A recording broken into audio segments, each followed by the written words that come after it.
It is summer 2011, and I am living in romantic Paris. Outside, there's a bustling street market full of life. Upstairs, however, I am stuck in a tiny apartment. I am stuck in the hallway. I am talking to my partner, and we're discussing summer plans. We will be going to a wedding in Italy with family and friends.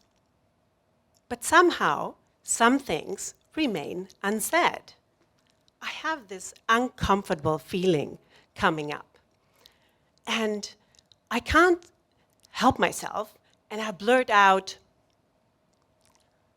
"Are you ever planning on marrying me?" I know what you're thinking.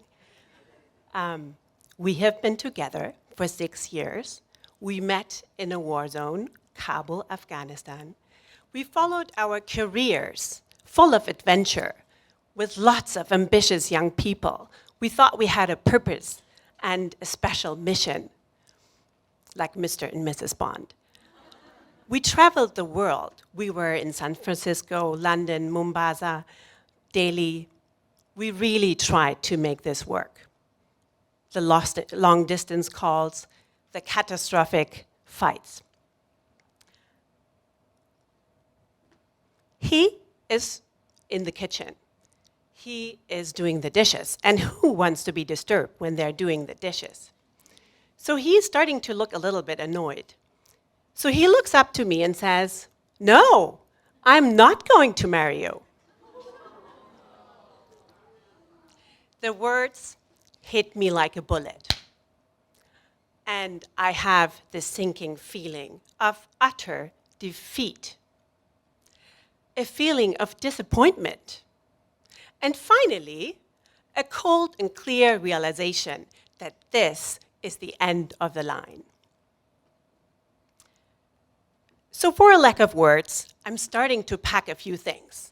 And I'm suddenly determined to go on that summer holiday in France, in the French countryside. Picture perfect Provence.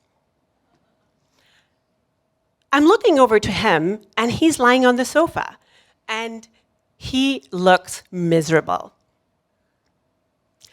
He is starting to cry, and I know why, because he is going to be the bad guy in this story.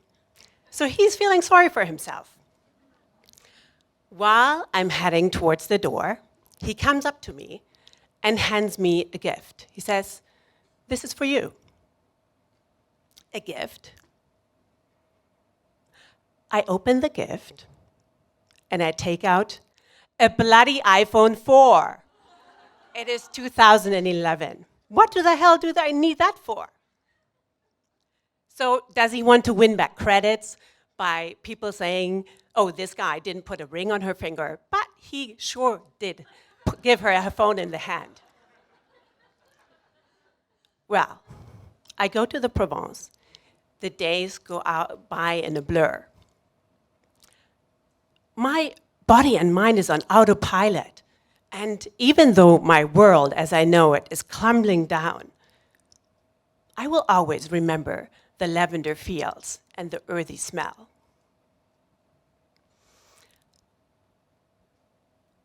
There is no communication between him and me, and when I look at my blank new white phone, it is empty. There's nothing. So it really needs to be configured with a new plan. There needs to be a new career and life plan. So I come up with this decision. Okay, I am going to do that MBA in London. What's stopping me? A bloody GMAT, entrance exam.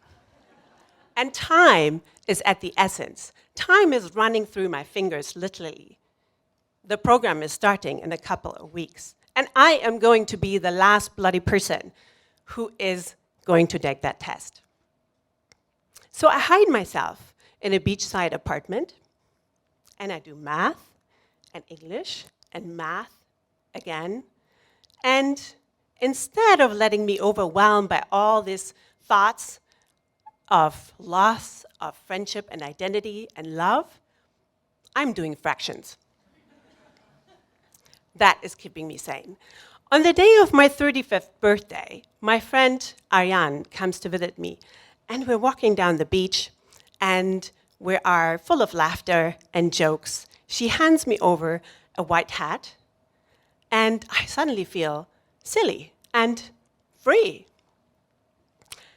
By the end of the day, I sit down and I feel I'm ready to say goodbye to the French summer, and I'm ready to say goodbye to conflict zones and conflicted and complicated relationships. And I see a whole world of opportunity in front of me. I see myself acing that GMAT. I'll tell you later. And finally, I say to myself, in this point in time, the only person that I need to get married to is myself.